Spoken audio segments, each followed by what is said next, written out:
সুব্রতরাই দাঁড়িয়ে বলতো সাদেকের দোকানে চা খেত, সাদেকের দোকানে চা খেত। মূলত আপনারা জানেন যে আমাদের মাননীয় মুখ্যমন্ত্রী ক্ষমতায় আসার পর থেকে বিভিন্ন উন্নয়নমূলক প্রকল্পের সঙ্গে সঙ্গে শিক্ষা ব্যবস্থাকেও আমূল পরিবর্তন করার চেষ্টা করছেন। এর পরিকাঠামো থেকে শুরু করে শিক্ষক এবং শিক্ষার্থীকে তিনি আলাদাভাবে লক্ষ্য দিয়েছেন।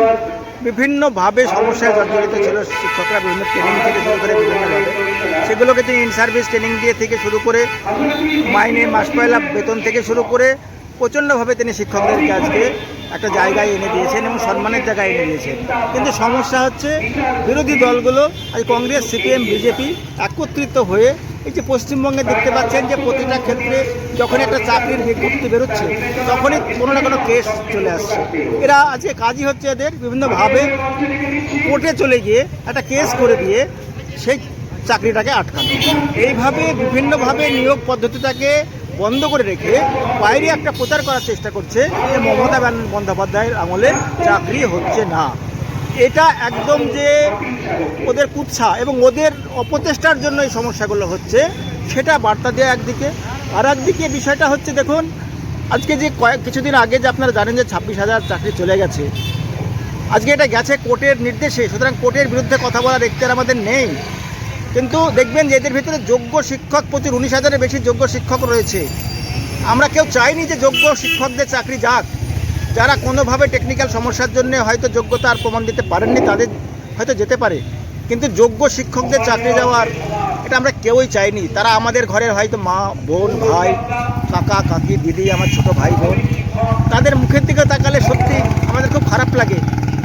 আজকে এই চাকরি চলে যাওয়ার পর আমাদের মাননীয় মুখ্যমন্ত্রী প্রত্যেক চাকরিহারা শিক্ষকদেরকে ডেকেছিলেন এবং তিনি মাতৃস্নেহে তাদেরকে আবদ্ধ করে তাদেরকে প্রতিশ্রুতি দিয়েছিলেন, তোমরা আমার সন্তান তুল্য, আমি তোমাদের সঙ্গে সবসময় আছি, তোমাদের চাকরি ফিরিয়ে দেওয়ার ব্যবস্থা চেষ্টা আমি আপ্রাণভাবে করে যাব। একদিকে কোর্টে লড়াই করব, অন্যদিকে রিভিউ পিটিশনের মাধ্যমে, অন্যদিকে তোমাদের জন্য যেখানে লড়তে হয় আমি লড়ব, কারণ তোমাদেরকে চাকরি দিয়েছিলাম আমি, তোমার চাকরি গেলে সে মান সম্মান আমার, আমি সেটা লড়ে যাব। কিন্তু আজকে দেখুন কংগ্রেস, সিপিএম, বিজেপি আজকে তাদেরকে তাদের সমস্যার কথা তারা বলছে না, তাদের পাশে দাঁড়ানো তাদের নাই। কী করে তাদেরকে আজকে বিভ্রান্ত করবে, কিভাবে তৃণমূলের অপপ্রচার করবে, মমতা ব্যানার্জি চাকরি খেয়ে নিল এই অপপ্রচার করবে, তাই নিয়ে আজকে ব্যস্ত।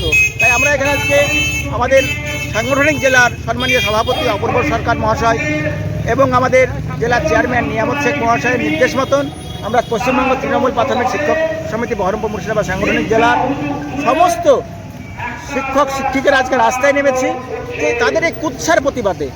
আজকে মুখ্যমন্ত্রী যে বার্তাটা দিয়েছেন চাকরিহারাদের জন্য, তাদেরকেও আমরা আশ্বস্ত করতে চাই যে বাংলার মুখ্যমন্ত্রী মাতৃসভা মমতা বন্দ্যোপাধ্যায় এবং তৃণমূল দল আপনাদের সঙ্গে সবসময় আছে।